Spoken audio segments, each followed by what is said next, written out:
क्या नाम है इसका? ये है हमारा रियल सेंटा क्लॉज। विशाल नीचे ले गया ना इसको।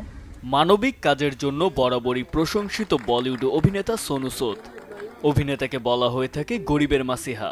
মানবিক কাজের জন্য আবারও এই তারকা পেলেন লাইমলাইট।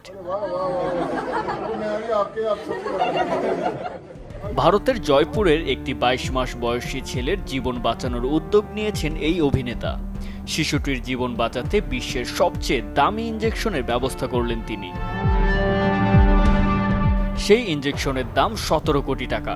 জানা গেছে জয়পুরের এই শিশুটি স্পাইনাল মাসকুলার অ্যাট্রফি টাইপ 2 রোগে আক্রান্ত। পেশির সঞ্চালনকে নিয়ন্ত্রণ করে যে মোটর নিউরন তার নষ্ট হওয়ার কারণেই মেরুদণ্ডে এই বিরল রোগ হয়। এই রোগের চিকিৎসা খুবই খরচা সাপেক্ষ। ২২ মাসের এই শিশুটি এমনই জটিল রোগে ভুগছে। সেই শিশুর চিকিৎসায় সাহায্যের হাত বাড়ান সোনু সুদ। বিভিন্ন জায়গা থেকে অর্থের ব্যবস্থা করেন এই অভিনেতা। মাত্র ৩ মাসের মধ্যে ৯ কোটি টাকা জোগাড় করেন তিনি। শিশুটির সুস্থ জীবন নিশ্চিতেই এভাবেই ১৭ কোটি টাকার ইনজেকশনের ব্যবস্থা করেন সোনু।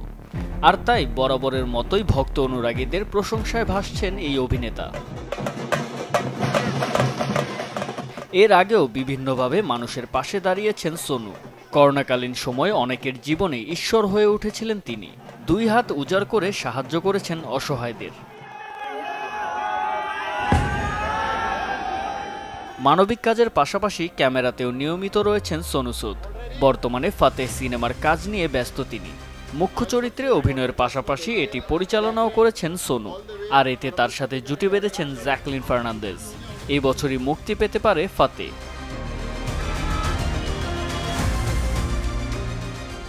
জুবাইর হোসেন সজল, চ্যানেল 24।